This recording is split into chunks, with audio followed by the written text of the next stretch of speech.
7 साल के मासूम सारिम की डेड बॉडी उसी के घर के अंडर वाटर टैंक से बरामद हुई। सारिम को गला दबाकर मारा गया था और इतनी बेदर्दी से उसका गला दबाया गया था कि उसके गले की हड्डी तक टूट गई। मेरा बच्चा ऐसा है ना कि चीख की आवाज हो तो वो सहम जाता था। उसने कैसे अजियत उठाई होगी वो। मैं अजियत में थी, मेरा पूरा घर था, मेरी सास, मेरी नंदे, मेरे भाई, मेरी बहन, मेरा जौहर। उसके साथ कौन था?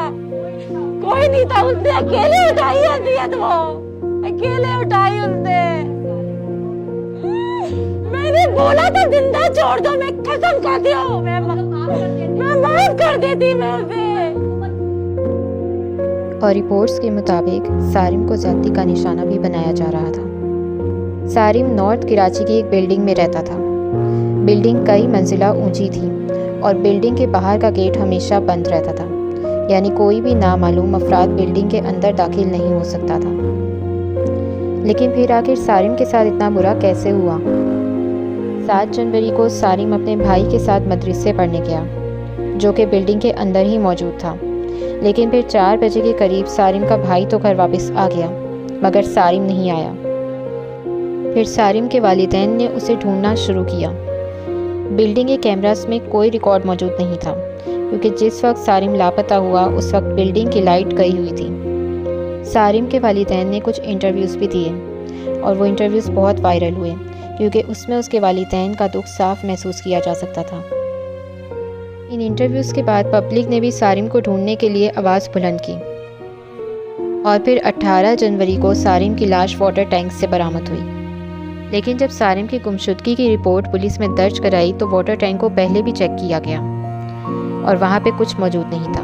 अब ये खोला था, खोलने के बाद मैंने खुद और फ्लैट के लड़के, एसएसपी, सीआईडी, जितने भी इदारे थे, सब ने उतर के एक चप्पा चप्पा घरों को भी छाने, टैंकियों को भी छाने, लेकिन कुछ नहीं मिला था। हम खुद हर टैंक के अंदर उतरे, गीले हुए हैं, हमने अपने जूते तक गीले करे बच्चों को ढूंढने के लिए, सब कुछ करा है। उस दौरान कोई नामो निशान बच्चे का मौजूद नहीं था। दैन उसको यहाँ से स्मेल आने लगी। उसने यहाँ जब जाया, जब ज्यादा यहाँ से ताफून की स्मेल आई है ना, उसे यूनियन में कंप्लेन करी। स्मेल आज सुबह से कुछ घंटों पहले ही आने। अगर वो बच्चा 13 दिन का हुआ था, 13 दिन पहले अगर वो मर गया तो वो डिकम्पोज हो चुका होता, उसकी बदबू बहुत ज्यादा फैल चुकी होती। तो ऐसा नहीं था कि बच्चे को किसी ने मार के फेंका हो, वो बकायदा बच्चा अंदर रखा हुआ था। फेंकने और रखे होने में फर्क है।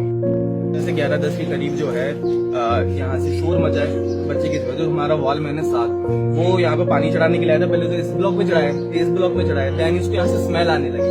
उसने यहाँ जब जाया, जब ज्यादा यहाँ से ताफून की स्मेल आई है ना, उसे यूनियन में कंप्लेन करी है कि भाई आप पुलिस को बुलाया। हमने जब तक पुलिस को बुलाया है, देखा है तो अंदर बच्चा मौजूद था, उसकी बॉडी मौजूद थी, जो जिस ड्रेस पे था। अब ये मैं इस पे कंफर्म नहीं कर पा रहा, क्योंकि जब तक मैं मौजूद हुआ हूँ तो वो बच्चे की लाश निकाल चुके थे, छिपा हुआ था। अच्छा, ये स्मेल कब से आ रही थी? स्मेल आज सुबह से कुछ घंटों पहले ही आना। कल मैं भी आया था, कल मैं उनके घर पर आया था, कुछ घंटों पहले ही आना शुरू हुई है। अगर वो बच्चा 13 दिन का हुआ था, 13 दिन पहले अगर वो मर गया तो वो डिकम्पोज हो चुका होता, उसकी बदबू बहुत ज्यादा फैल चुकी होती। लेकिन ये कि कुछ देर पहले इसकी स्मेल आना शुरू हुई है। कुछ देर बाद हमने जब इसको निकाला है तो ऐसा नहीं था कि बच्चे को किसी ने मार के फेंका हो, वो बकायदा बच्चा अंदर रखा हुआ था। फेंकने और रखे होने में फर्क है।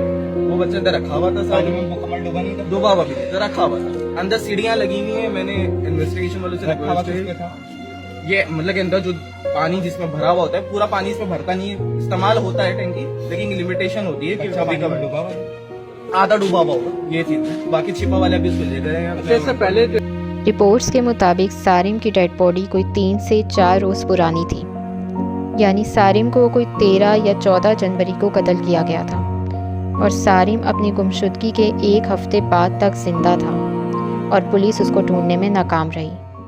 सारिम के नमाज जनाजा में कुछ सियासतदानों ने भी शिरकत की तो सारिम के वालिदैन ने उनके सामने भी अपने गुस्से का इजहार किया कि गुमशुदगी के बाद भी उनका बेटा कई रोज़ तक जिंदा था, मगर तब किसी ने आगे बढ़कर उसे ढूंढने पर जोर नहीं दिया। अहले इलाका इस बात पे 100% श्योर हैं कि सारिम बिल्डिंग से बाहर नहीं गया, क्योंकि बिल्डिंग के गेट्स हमेशा बंद रहते हैं। ना ही कोई नामालूम फ़र्द बिल्डिंग से अंदर आ सकता है और ना ही कोई छोटा बच्चा बिला मकसद बिल्डिंग से बाहर जा सकता है। यानी कि सारिम के साथ इतना बुरा करने वाला जो भी शख्स है वो बिल्डिंग के अंदर का ही बंदा है। सारिम की गुमशुदगी की तफ्तीश के दौरान बिल्डिंग के कारी साहब को भी गिरफ्तार किया गया, क्योंकि उनके बारे में भी अहले इलाका को कुछ शिकायत थी और उन पर भी शक जाहिर किया जा रहा था।